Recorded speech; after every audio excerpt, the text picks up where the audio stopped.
बलोचिस्तान के निगरान सूबाई वज़ीर इत्तलात जाना चकज़ई गवादर से तुर्बत पहुँच गए। यूनिवर्सिटी ऑफ तुर्बत का दौरा करके वाइस चांसलर प्रोफेसर डॉक्टर जान मोहम्मद से मुलाकात की।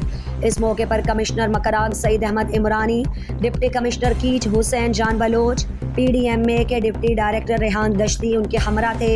यूनिवर्सिटी के registrar Gangzar Baloch, director public relation Ejaz Ahmed Baloch, dean faculty doctor Naeemullah Khan, doctor Abdul Majid और दीगर मौजूद थे।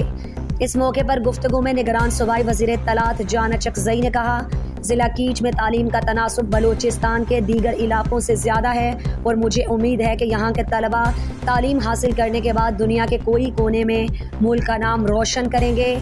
उन्होंने तालीम के हवाले से तुर्बत यूनिवर्सिटी के किरदार की तारीफ़ की।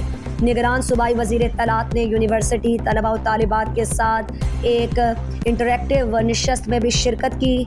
इस मौके पर उन्होंने ज़िला कीच के नौजवानों की तारीफ़ करते हुए कहा कि बलोचिस्तान में तालीम के हवाले से उनका तनासुब सबसे ज़्यादा है और वो उम्मीद करते हैं कि वो बलोचिस्तान के मुख्तलिफ़ शोबों में अपनी शिरकत को यकीनी बनाएंगे ताकि सुबह बलोचिस्तान को बाकी सूबों के बराबर लगाया जा सके।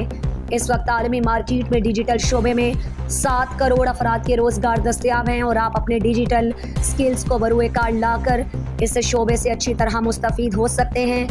उन्होंने तुर्बत यूनिवर्सिटी में 400 स्कॉलरशिप देने का भी ऐलान किया, जिसमें 300 स्कॉलरशिप सिर्फ ख़वातीन के लिए। देखिए, हमारा मकसद या गोल सिर्फ ये नहीं कि हम बिल्डिंग्स बनाएं, उसको फिनिश ना करें, बिल्डिंग बनाएं उसके लिए टीचर ना हो, बिल्डिंग बनाएं उसके लिए डॉक्टर ना हो, बिल्डिंग बनाएं उसके लिए ऑफिसर ना हो।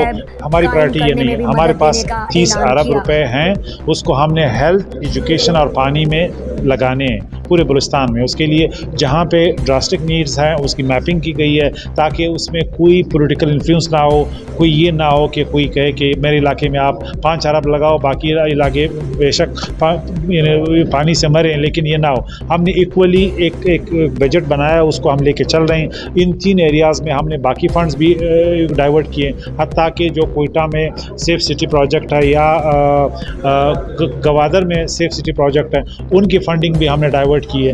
बाकी जो वाइट एलिफेंट्स हैं उनकी फंडिंग भी हम डाइवर्ट कर रहे हैं इन 3 सेक्टर्स में। तो हमारे पास जो मैंडेट है उसके अंदर रहते हुए हम कोई भी बड़े प्रोजेक्ट नहीं करना चाहते हैं जो बाद में वाइट एलिफेंट हो और वो ऑनगोइंग स्कीम हो। बलूचिस्तान की बदकिस्मती ये है कि जो बलूचिस्तान का बजट है उसमें 50% ऑनगोइंग के नाम पे हम स्पेंड करते हैं, जो वेस्ट होते हैं, जिसमें करप्शन होती है और उसमें होता कुछ नहीं है। इसलिए हेल्थ, एजुकेशन, पानी, उसमें हमने हमारे पास अब इतने बिल्डिंग्स आ गए हैं कि हमें ज़रूरत ही नहीं है बिल्डिंग बनाने की। जो हमारे पास है हम उसको रीपर्पस करें, उसको इस्तेमाल करें। तो ये हमारी प्रायोरिटी है और इंशाल्लाह जब हम जाएंगे तो ये हमारी लेगेसी होगी, इस पे लोग हमें याद रखेंगे। सर